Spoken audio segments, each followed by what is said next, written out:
So first things first, the current property market. What are my thoughts on this? Should you be starting a rent-to-rent business during the current times? This one is a bit of a 50-50.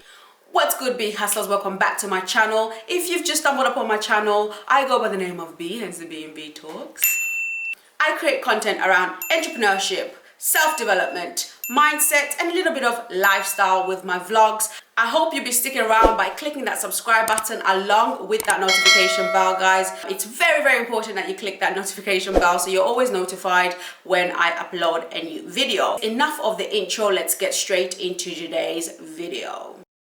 So today's video was highly requested via Instagram. When I asked you to send me some video suggestions, you wanted me to talk about the current property market and just generally touch upon business in the current time. In no way, shape or form is any of the things that I'm sharing financial advice of any form, and I'm not an expert with regards to the economy, but I can just about share my experiences, what I have been noticing within the property market. And also I'll be delving into that question on whether you should be investing during these current times, buying property or not. And of course, something that I've been asked a lot during this time is whether it is a good time to start a rent-to-rent business. All this, I will be sharing my thoughts. So make sure you stick around and watch this video till the end, because I promise you, you're not going to be disappointed. Or at least I think you're not going to be disappointed.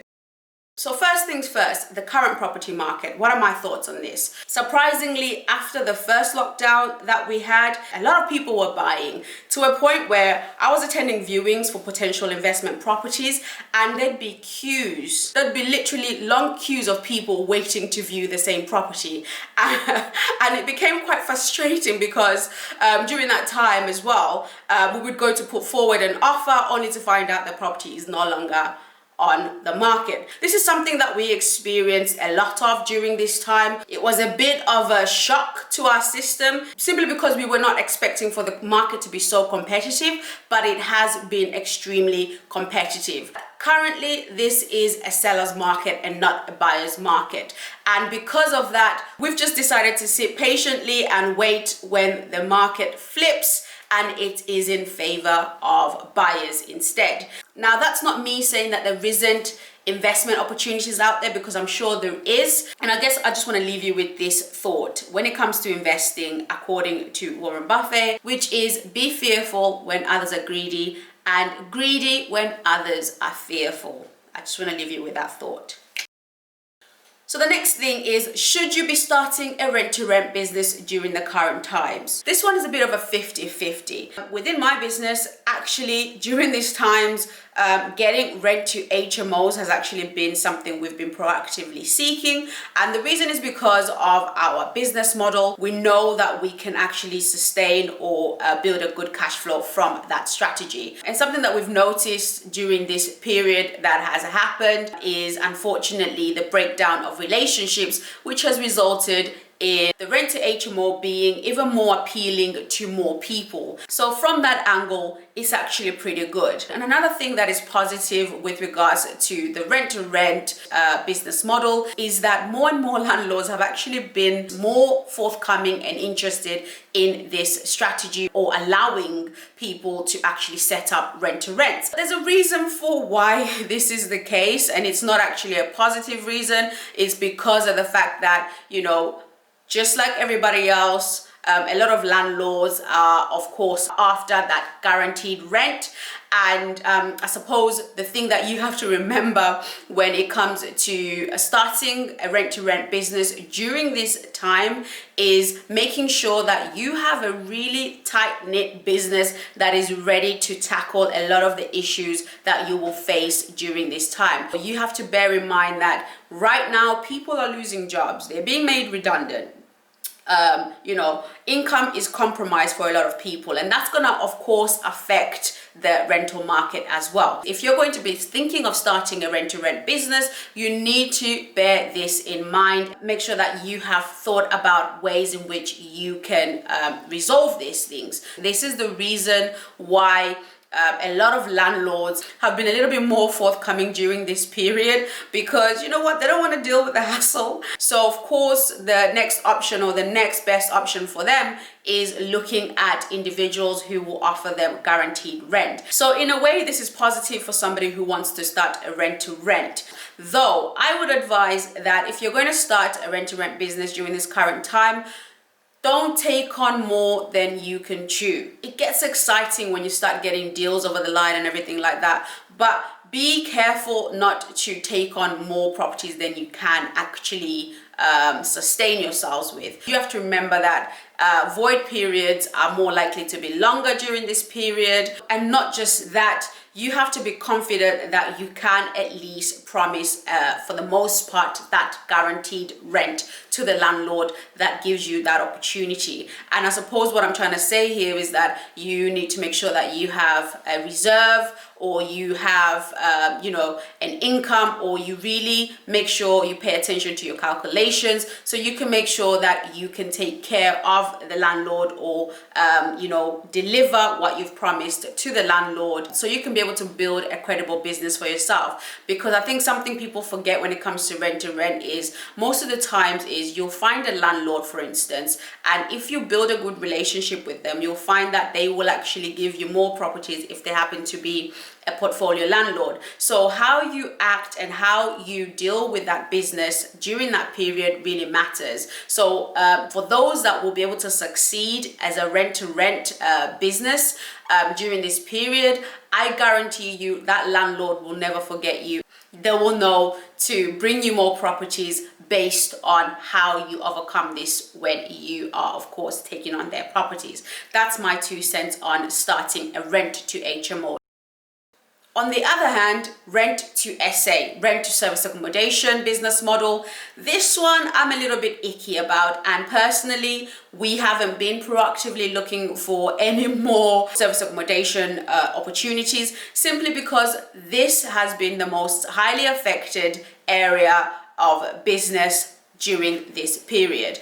Travel and tourism is down, hotels are shut. If you are thinking of starting a rental service accommodation, I would tread carefully if I were you. And it's one of those things that if you're going to be starting and it's going to be your first property, I'd say just hold on to your money, sit back patiently and wait till the market picks back up. For those that are already operating rent to service accommodation, on the other hand, I guess really for you it's about survival. And in a previous video, which I'll leave a link down below for you to check out, I highlighted a few pointers that could help you.